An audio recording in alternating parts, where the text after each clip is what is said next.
have a talk, we're discussing a paper by Lisa Schweitzer on environmental, you might call it environmentalism, and how it's used and how it's, began and so forth.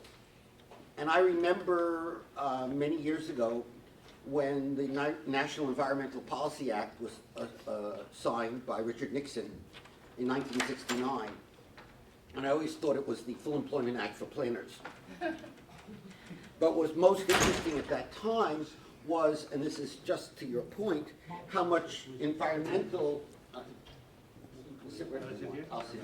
That's no problem. How much environmental issues started displacing other ones like poverty and, to some extent, even the war in Vietnam, though not completely by any means. And so I think it's sort of an interesting resonance of what happened before is what you're telling us now about how the environment, in some sense, is a tool for doing what you need to do. Our commentator will be Chris Weir, who's going to start. Then Lisa will comment, we'll respond, and then we'll open it to the floor.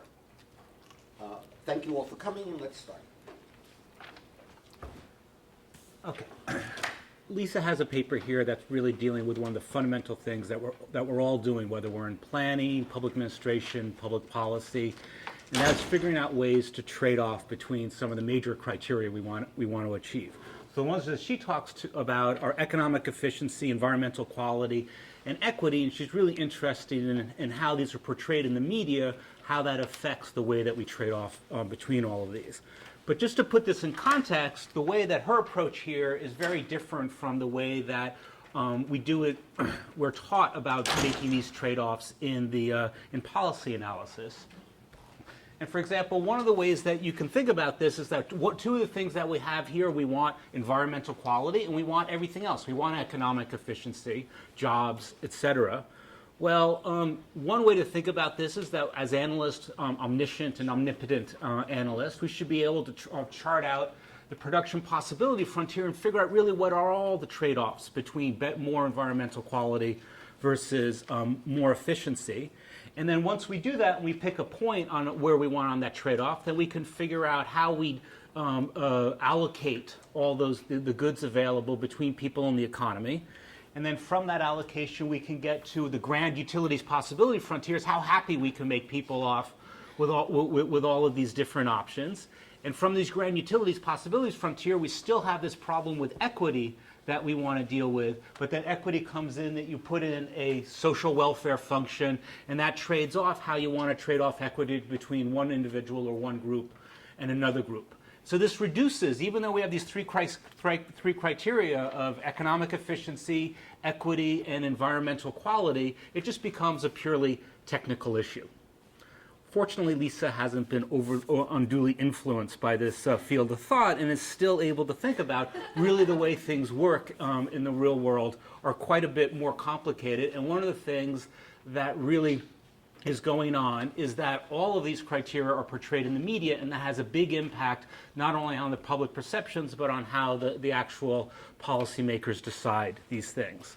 So this really becomes this much more interesting question about media and the influence of media rather than this dry and technical issue. Now, after I learned all this very dry stuff on how to social welfare functions, I went and got a job at the Annenberg School for Communications, where all that these people cared about was the media and media influence. And over many years there, I learned that it's still a very difficult area to theorize in. And so some of the real issues that you did, if you go back into the 1930s and 40s, there was really a lot of theorizing that thought media, and certainly mass medias, the new medias like radio and television, were going to have these incredibly, were going to be very powerful and very influential. It was called the hypodermic needle of influence, that you just put an idea out in the media and then you influence and people start thinking that way. Well, that's since been discredited. Now, since then, what some of the more interesting theories were theories like this theories of influence that really try to see how people consumed stuff from the mass media and then talked about it to other people. And it was that process of talking, that two-step process from media to elite opinion leaders to the people, that really was what was a very influential model about how media influence happened. One of the things that Lisa points out in this paper is that in the new media environment where everyone is blogging, that we have multiple sources for news, both print and on the internet and in broadcasting. This type of two-step process is really a much more of a network process, very difficult to model, and we still don't understand it very well. The other problem that Lisa did mention was Kingdon's book on agenda setting, and where that one of the things that you have to think about is that the policymaking process tends to be very chaotic. And in Kingdon's model, he argues that there's different streams of what's happening in politics. There's problems that come and go, so that you have mine disasters, and then that becomes a problem that gets onto the media. You have politics of elections and committee hearings that can have an influence on what people are thinking about. And then there are policies. There's a lot of policies of hanging around in the policy networks of people who work on these issues at all the time. But his argument is that all these streams operate independently, and really so it becomes a very non-deterministic system about when something is going to become important. And so it's not only that we have to think about how media influences the way people think, is that it's very much conditioned on when an issue becomes an issue and for what reasons. My example there about that is, is that 2 years ago we were talking about hope, whatever that means. That seemed to be a very successful campaign slogan, and now hope is definitely not a campaign slogan. That seems to be very successful. And now anger seems to have. The joke that I was on is like you just have a bumper sticker that says "Give hope a chance," and then underneath it should say, "Okay, time for Plan B." One of the I couldn't remember who actually said this, but again, when you're thinking about media influence, one of the best quotes that I remember reading is that the media has a very large influence on what people think about, what topics. So we think about mining, we think about terrorism at any particular time, but it has much less influence on what people think about it. And so persuasion in getting people to think that certain things should be done by policymakers is very difficult. Even the media has a very big influence on what's on the agenda at any particular time. So Lisa's doing it, trying to explore these issues by looking at the construction of this bridge. I must say, it's a very pretty bridge. I like successful public. It's impossible to build ugly bridges anymore, just in case you're wondering. It's impossible. You don't get to do it anymore. Am I wrong? No. No, I should have brought the picture of this bridge in France, which is really. The bridge became a little ugly. Yeah, no, that's true. Initially planned. But the politics and the aesthetics of the bridge itself are in and of itself a topic. Cost of it. Sorry. Okay. So, in this case study on the construction of this bridge, Lisa's trying to take this very detailed case study and trying to examine why and how certain environmental issues became privileged in this debate, and certainly to the exclusion of other issues, including ones on concerning public transit. Now, my first reaction to this is just wanting to challenge this. Not that you can't answer it, but it would be useful to answer, is that are we really certain that our environmental issues are always privileged? To me, the environmental, it's a collective action problem. It usually deals with uncertainty in the future. Those are exactly the types of problems that we have a great deal of difficulty dealing with as a public. And a great example are the success of the global warming deniers currently in the United States. So the question is the environment always a privileged issue, or are there particular conditions that this case exemplifies when it is? The example is that there's a problem with visibility, that we've had this enormous and very frightening collapse of many fisheries throughout the world over the last decade, but it hasn't gotten anywhere near as much press as global warming, even though in some ways it's a much more, just as frightening a phenomenon. So Now, the great advantage of working through these issues is the richness of the story that you can tell, and the richness of the interplay between the different frames, different arguments that that certain interest groups in this process really put forth. So one of the things is that, what I think it can be really nice about these types of case studies is that it gives you space to explore different possible explanations. So one of them is that you have a kind of a narrative through here that really focuses in on frames. The other kind of main idea, that the argument for why this happened at all is just interest group theory. Is that, and you do mention this, is that you have these very powerful federal bureaucracies who build these bridges. You have some very powerful environmental groups, and they were just able to steamroll this through. So an important question is, how much do we know that frames played a role in this versus just the relative power of the interest groups? And just as an example, I did 2 minutes worth of empirical research, and I looked up environmental interest group and Wiki, and the Wikipedia gave me a list about 10 pages long of environmental interest groups. Then I put in public transit interest groups, and it doesn't even have an entry for that. So it really speaks to the relative power of each of these. And then maybe it's a story not so much of framing, but of the way that these policy subsystems operate that allow environmental groups to continue funding themselves and continue being organized. The other thing that's kind of interesting is that in some ways you didn't have environment against efficiency, but you had environment against environment at some point, so that you had the agencies building the bridge using environmental imagery and the prettiness of their bridge to say that this was an environmentally sensitive project. But interestingly, there were major lawsuits that were environmentally based trying to stop this project. So then the question becomes, why did the environmental frame work well in this instance and not in the other instance? And then one of the things that you also allude to about the way that this is framing that's a different dimension than environment versus public transit, which is one tension that you're talking about, and that is just broadly framed, broad frames versus narrow frames. So one of the questions is that the people in, is it Alexandria? Mm-hmm. So the people in Alexandria with their historical neighborhood, they fought this because that they wanted to use, that this was going to harm their neighborhood. Well, one thing I'd be interested in knowing is really how much harm it did do to to that historical neighborhood once this bridge was built. But the interesting thing is that maybe they were just strategically not very clever, in that they should have just turned this narrative into something that could have brought in other interests. The thing that here in Los Angeles, when you think about neighborhood councils, whenever there's a large construction project, the current one is Bundy Village on the west side, the first thing that they say is traffic congestion.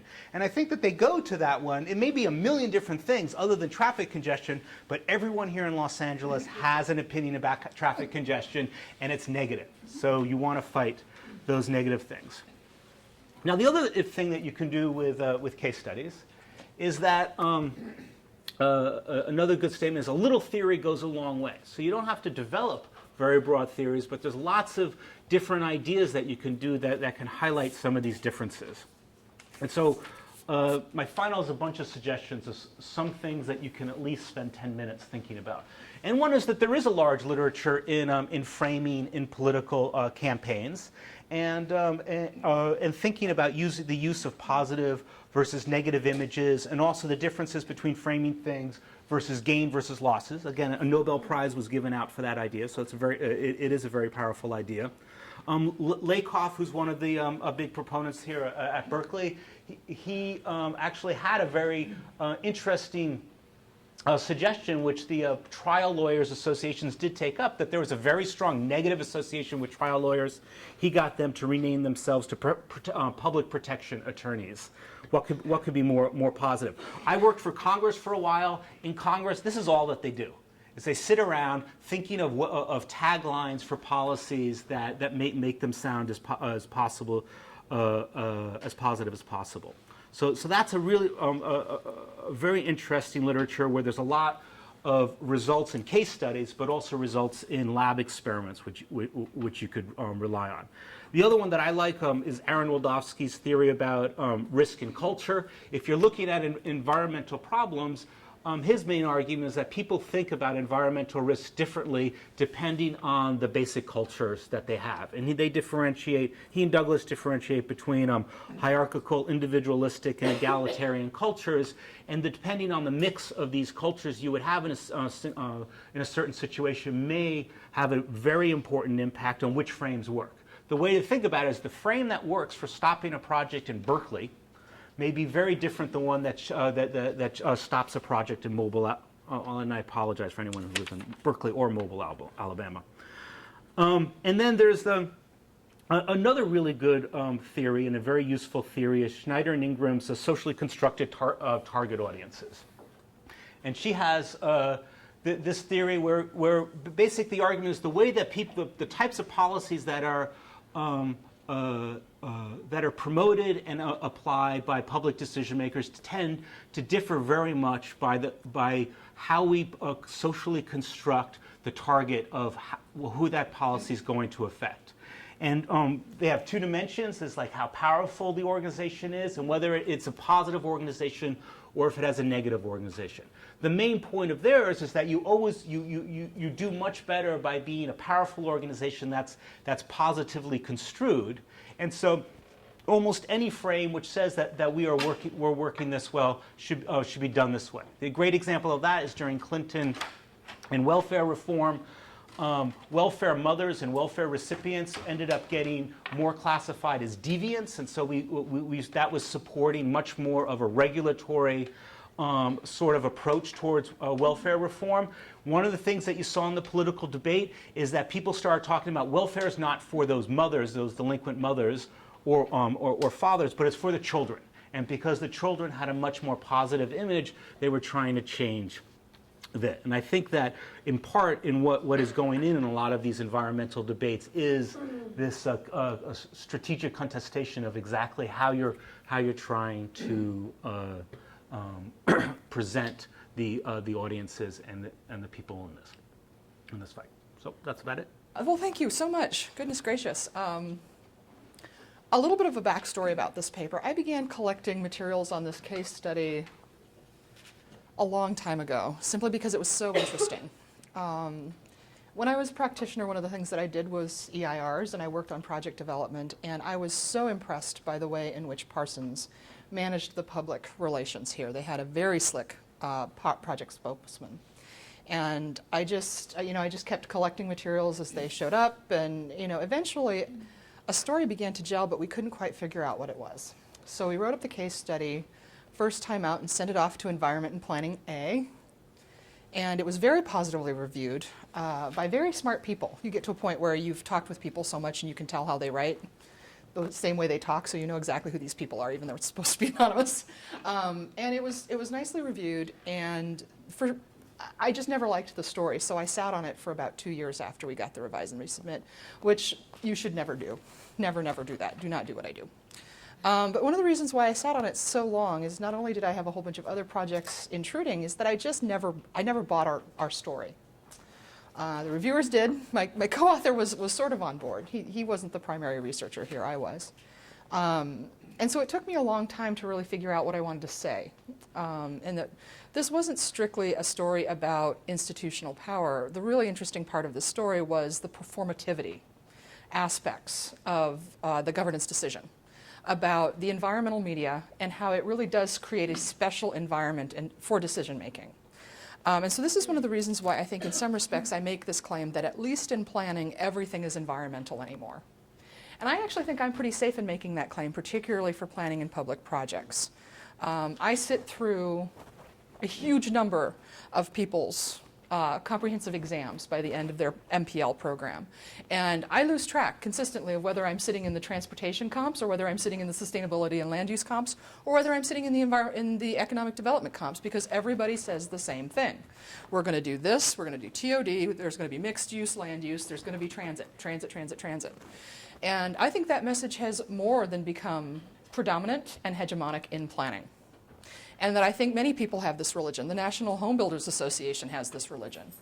And as a result, right, it is not at the margin. It's not balanced amongst decision-making criteria in planning anymore. It really is the starting point by which other things happen. We do the environment, and we're doing green economic development, and we're doing green transit, and we're doing green mobility, and we're doing green this. If you think about it, how many people are starting from a position of, well, we'll take care of the environment later? No. It's not how we're talking in the world of building projects particularly anymore. And that in and of itself creates a priority ordering for what gets handled in the project and what doesn't. And I think the other sort of major point is that within this universe of the environmental media and image politics, there is a priority ordering or a hierarchy of environments that get handled in the decision-making process, which is one of the reasons why we do have a public transit advocacy organization, and they're extremely effective. But all 90 of those environmental organizations that you grabbed, there's probably not a single one of them that isn't screaming about transit, because it's very central to the environmental agenda.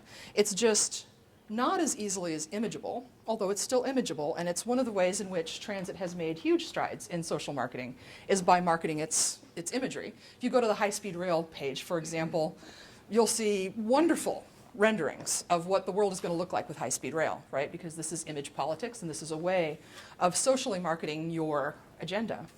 But that animal geographies and animal images in particular are very high in the priority ordering or hierarchies of the environment, right? Because if we're all starting off from a universe where we all believe that the environment is central to what we're doing, then there has to be other ways of adjudicating what's important in the conflict, right?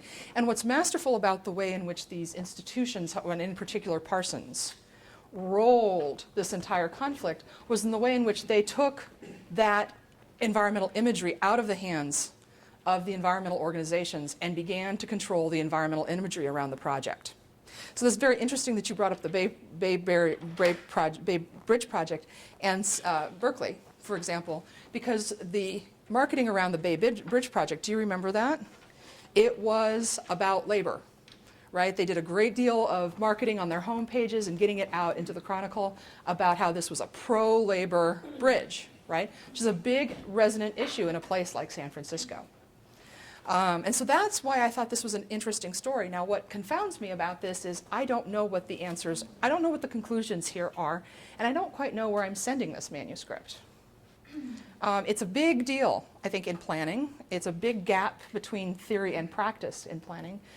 Planning theoreticians spend very little time thinking about how the media and performativity, how institutions are performing for audiences much larger than the immediate community that they're deliberating with, right? We don't talk about that very much in environmental or in planning theory.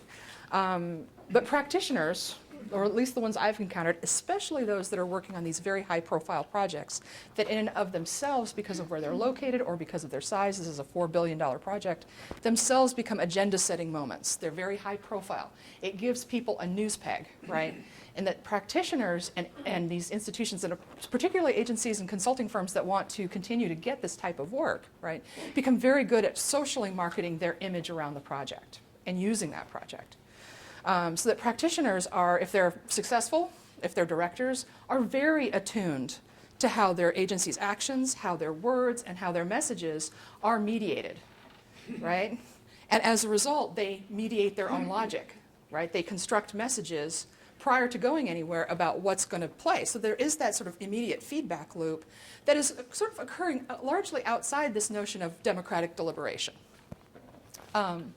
So that's my main question, and sort of sitting here at the end going, what do we do with this? How do I come up with a set of conclusions that's, useful for either a policy audience or a planning audience? Because I don't really know where I'm sending this yet. Because I'm not going to send it back to Environment and Planning A. They're probably not talking to me anymore.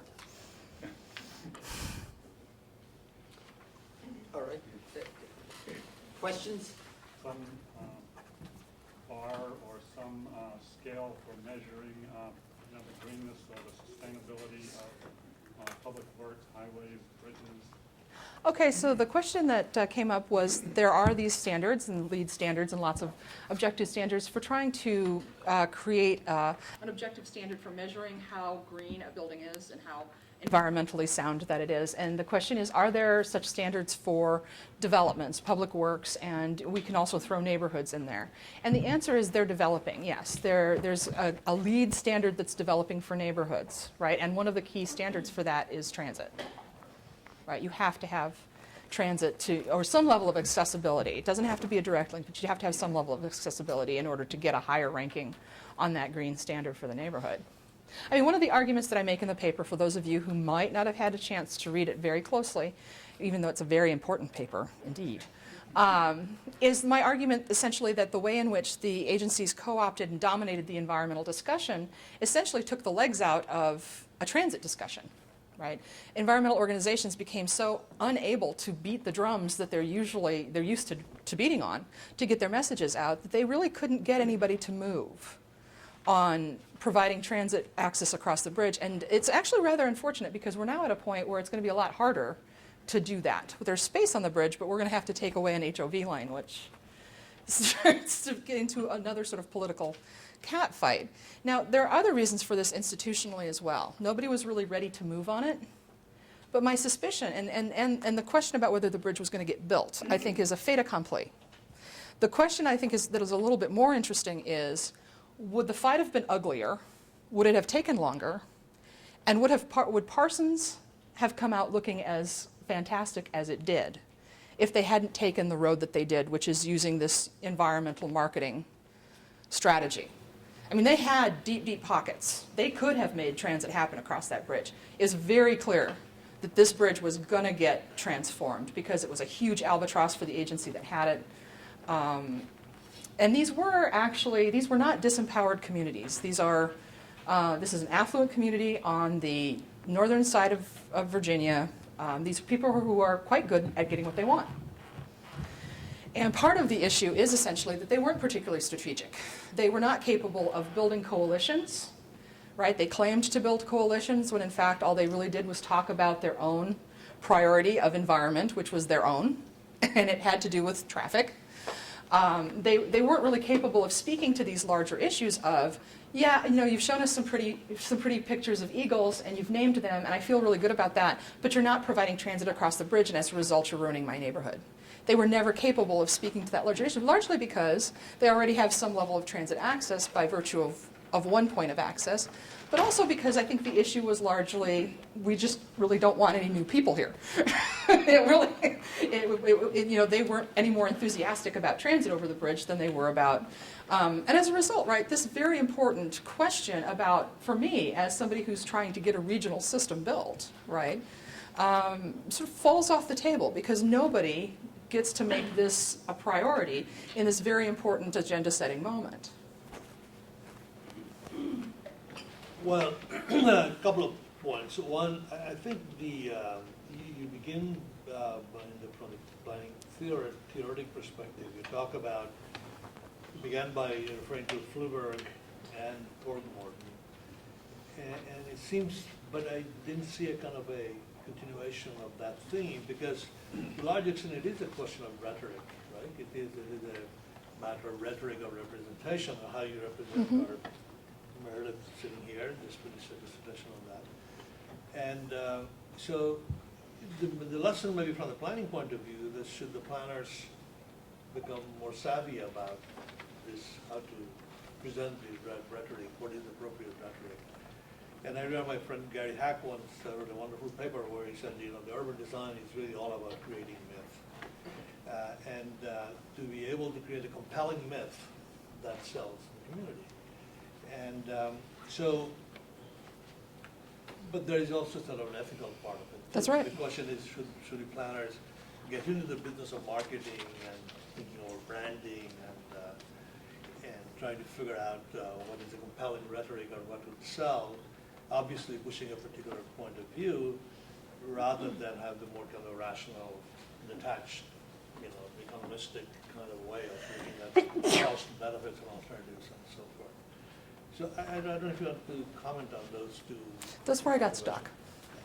That's where I got stuck, because on the one hand, you look at this and complaining about the way in which planning communication is mediated is a little bit like complaining about the horse that has left the barn way out in the field. It's in like you're 40 miles away, right? It's you can't, it's there. It is structured what agencies do, and it really structures what some environmental organizations do. I talk about Greenpeace as being one of the sort of early masters of image politics. I'm not going to just complain about the baby seals. I'm going to show you the baby seals, and you're going to listen to them scream, right? And that in and of itself, the human-animal connection, Jennifer Walsh's materials on animal geographies, right, are very salient here. Because the image that around this bridge that really takes off, right, are the animal images, right? It's the mammal, it's the birds, right, and a few mammal images. They did a whole bunch of stuff around fish, right, but there's no imagery around the fishies. And that in of itself creates this universe of you can get things done this way, but it has consequences for what you get done. And is our role essentially then to press back against that and advocate for the endangered begonia that isn't very attractive, right? Is it our job to try to keep pushing and thinking about that mediated logic and using it effectively to try to alter the universe? Because one of the things that we could challenge, or I would challenge about what Chris has said, is that I don't actually think we've covered climate change particularly well. I think we've covered the argument about climate change remarkably well, and that if, it hasn't really been a discussion, essentially, of the data, what's causing it, what the probable consequences are, what the, complexity of the decision-making around it is. It's been this conversation about the fact that there are people who refuse to believe it and that it's a hoax and it's a this and it's a that. That's what we've covered, right? And so I'm stuck, right? Because that compressed usage, image politics, and the usage of Twitter and these compressed ways of trying to get messages there. It's not a syringe, right? But there's definitely a way of framing what you're doing so that it is something that gets on people's table in the morning when they're drinking their juice or in their inbox or something. It's sort of a fact of life for what we're doing, but it's a very challenging environment for trying to alter the whole, yay, they saved the eagles, the bridge people must be doing a good job message, the simplicity of it. Right? That's where I'm stuck. Yeah. I think this is great stuff, obviously, and I'll promise I'll get you more coherent comments because I want to spend more time on the paper. But I think, maybe it's just one of these cases where, it's this incredibly rich case study, the material that you guys have assembled. It's just one of these things where, it's a great case study for more than one story. So probably, my feeling reading this is like you just have more than one paper and you're trying to kind of to do two things at once. And I was thinking, obviously, with the opening of the paper, you kind of flagged it referring to Scott Campbell's paper. So I'm assuming, this is going to Javelin. That's sort of where it was going. So obviously, it was also more looking for sort of where is it tying in with sort of the planning and the planning theory literature. When really, I think so much of that story that you tell about this environmental agenda setting and all the comments that Chris just gave you, I don't necessarily think that that's to planning journal. I don't know, maybe you should go back to environmental planning, but I think that whole issue of the framing and the setting, and at that point, you have to choose which of the literature you go into, the discourse coalitions. There's a lot in there that in and of itself doesn't necessarily speak to planning. And I think some of the issues, just saying that, for once the enemy all of a sudden, whatever, the project builder is able to sort of set the environmental agenda. That's amazing. That's sort of a point in and of itself. That the fact that, it's not the NGOs, it's not the NIMBYs. It's also, you don't really talk about what typical advocacy coalitions would have done with the discourse framing. But sort of using some of the work that Frank Fisher and Art and Heyer have done in the framing, that's like its own paper.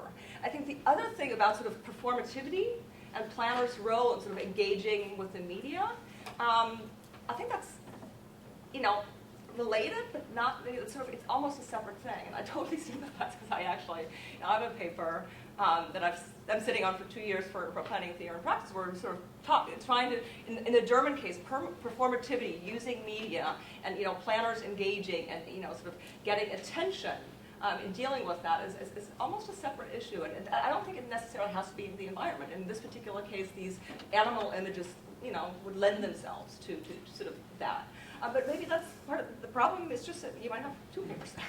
Well, I do think I think the animal imagery here is very potent, and I think the environmental media is special.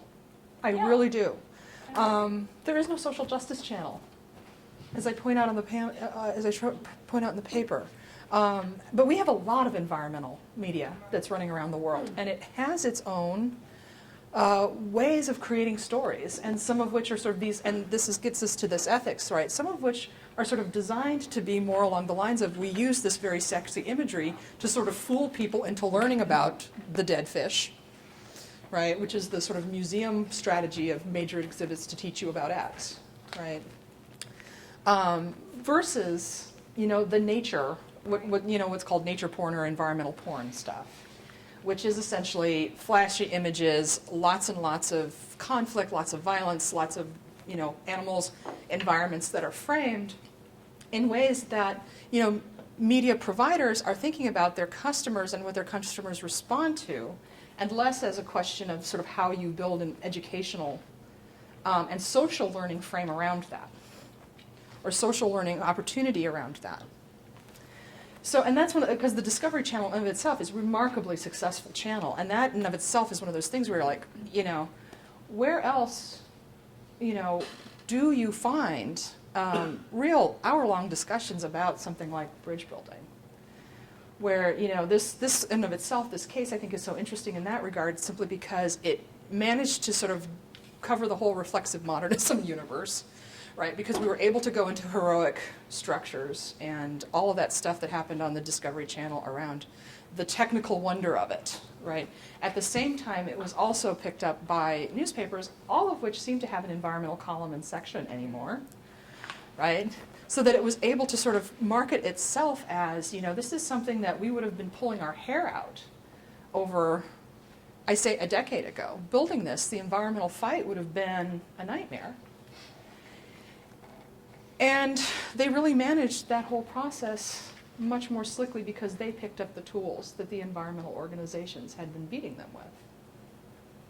Was it the Eagles, though? I mean, that's part of within the paper. I mean, you don't really show, the other side of the issue, like the transit, the people that were advocating for transit. I talk about it. Yeah, you talk about it, but it's like... because the Sierra Clubs were the one who brought up the Eagles, right? And I don't actually think, like I said, I don't actually think that the Eagles were the deciding factor here. I think the Eagles enabled Parsons to come out looking good. Right? That's what I think they did. And their capacity for marketing their environmental actions really created a image for themselves, both with the sponsoring agencies, DC DOT, VDOT, Federal Highways, and Maryland DOT, none of whom even wanted to touch this thing until it was done. Right? Nobody wanted to touch it until it was done. Right? So that Parsons could manage their image with their bosses and with the larger Democratic constituencies to which their bosses are going to be held accountable. Right? They created a positive image for themselves and reinforced their image way more than actually turned this project. What I do think it did is I think it displaced the discussion of transit sufficiently so that it never became a hot enough issue for people to really get behind. The tunnel discussion was very vituperative. The early EIRs were very, very controversial. And then once Parsons took up this whole capacity for marketing its environmental strategies, the project in and of itself, everything went much smoother after that. And what's puzzling is that the green advocacy groups weren't able to counter it with anything, right? I mean, I'll shut up, but yeah. And let me, any more people, Dowell, and then who else? All right, fine. So, Lisa, there's a rhetorical device called synecdoche, which is where the part represents the whole. Do you think that the environmental images are examples of that, where you have the eagle representing, well, all that's America? And who can argue against that? And I wonder if I'm actually thinking of saying this, that environmental planning is an oxymoron, because environment you could think of oftentimes as being nostalgic. It's about trying to go back to something that's more pure and to minimize, mitigate impacts on what was there before.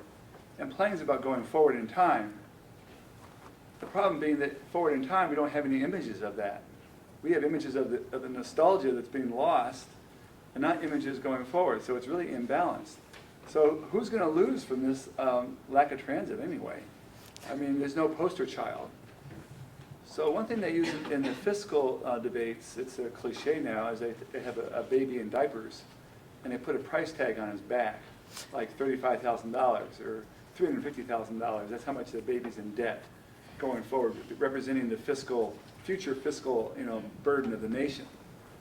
Do you have anything like that that could have been used in this case? Could there have been a black child who lives in a neighborhood who is going to be the disenfranchised transit rider? I mean, we don't have any images.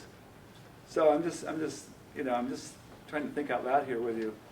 And is this a cynical story that says that planners should just play rhetorical games?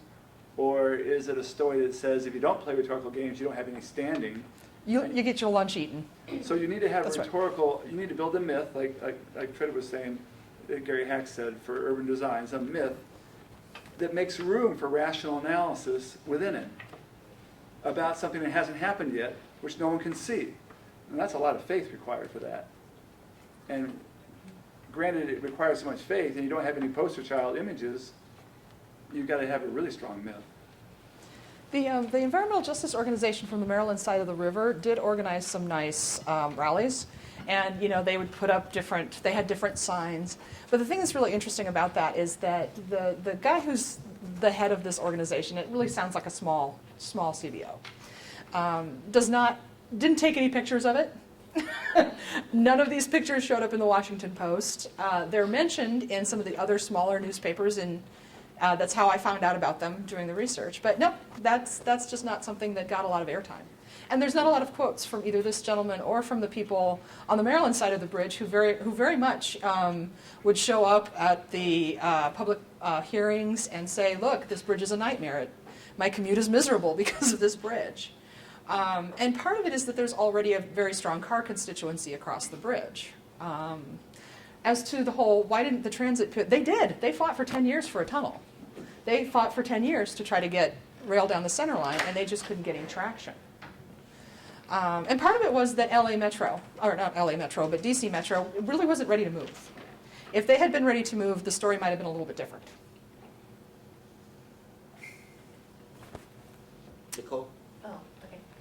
So, read the paper, really liked what's going on in it. I'm wondering because I know nothing about planning or the environment, for that matter.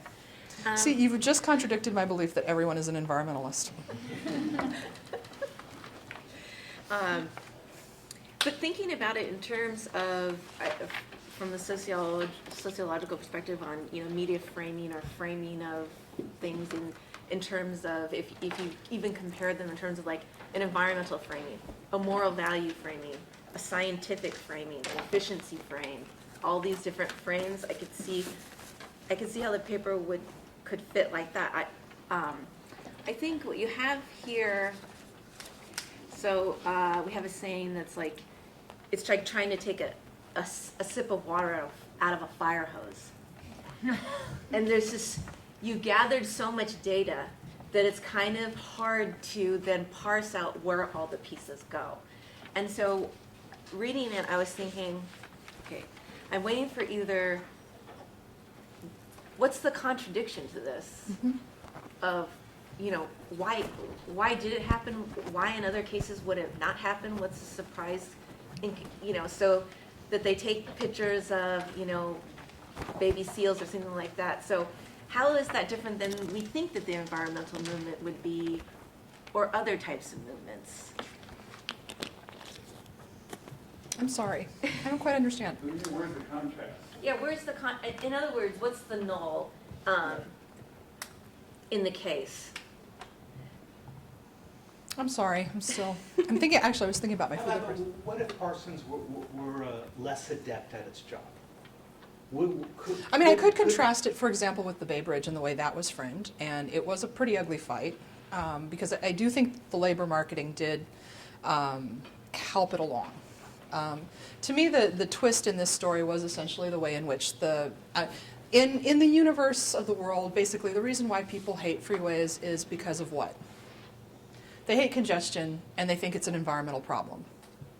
So this company manages to try to find it, but still everybody wants one, right? Because it's a fast way to get around. And so outside in its sort of other larger accountabilities, right, they managed to be able to meld this message of you can have your cake and you can eat it too. I can't think of another case. I can come up with a bunch of cases where they fail to do that and the fight is ugly and unattractive. This fight was relatively unattractive up to a point, right? So you think we would be better off doing a comparative? I don't know. Even if you're talking about this case is, I'm going to show you a process. Okay. Because my feeling is that there's a turning point in the case, which is essentially they get sued, and then they just start addressing the major points of that lawsuit, and then they continue with that. They don't just get out of court, right? They then adopt everything that they've been charged with, and then claim that they've managed it. So the null for me is the before and after the. Anyway, I think what Nicole is trying to get at is the way when I write cases, usually think about what bothers you in regard to the case. What is the most troubling aspect of the case that would lead you to want to know more about it. So it sort of almost get to what is the basic puzzle you're trying to solve. So it seems, there are a number of directions you can go. One direction is maybe I'm not sure if I'm characterizing it correctly, sort of the hegemony of the environmentalist frame that might actually lead to a process that neglect a lot of other important social values. Yeah. That could be something apparent. I haven't read the paper carefully. Something that might have bothered you. And my sense is you might want to pick one of these kind of puzzle, the problem you want to tackle, and develop the frame, have a stronger focus. I think that's the puzzle that I started out with was actually had nothing whatsoever to do with Eagles. The puzzle that I started off with was how in heaven's name did they screw up not getting transit over this bridge? Right? Why did we not do this? This is DC, for heaven's sakes. This has a comprehensive transit system. It has big transit constituencies, right? It's more like goal displacement, right? Yeah, exactly. I'm like, how in heaven's name did that fall off the agenda? I understand losing, right? But that's what I started with. Yeah. Or going back to the framing argument, and in addition to some of the items that Chris suggested, there is a wonderful book by Irving Goffman called Frame Analysis. And one of the ways to think about it, that how this particular planning problem got framed, and once it gets framed, what's the thing about getting framed is that what's left out of the frame. And so what you are arguing that, look, this is a problem that got framed as basically an environmental problem, but there's a larger sort of social justice, regional equity considerations that are left out. And that, so that as a planner, you should know how things get framed, who frames it, and what that means for what the ethical and distributive justice and all of those kinds of implications that are left out because it got framed as. But you're also making a point that everything is getting framed as environmental. That's going to be an opening line. That's right. Right? And maybe that says something about the larger implication of the framing and planning generally, whether we're kind of having entered a era of environmental, everything getting framed as environmental. Everything in planning gets framed as environmental. To what extent do you think you have a cautionary tale that environmental framing is very powerful? That's right. But strategic players are all going to jump onto it, and so you end up with a situation where the builder of an enormous highway project becomes the entity that frames this argument most powerfully, and then beats all the environmental organizations in court. Well, that's kind of, I mean, they get out of court basically by side payments, but they get out of the public arena getting what they want, which is a bridge that they don't have to go to the expense of putting transit over. And that, to me, is when I talked about this with David Sloan, it's like, this is not a happy case story. This is not a happy case study, right? This is essentially institutions learning how to defeat environmental organizations using the same sort of tools that have been very effective. In that framing question sort of inherently becomes, if you're going to use images, then something's out of it.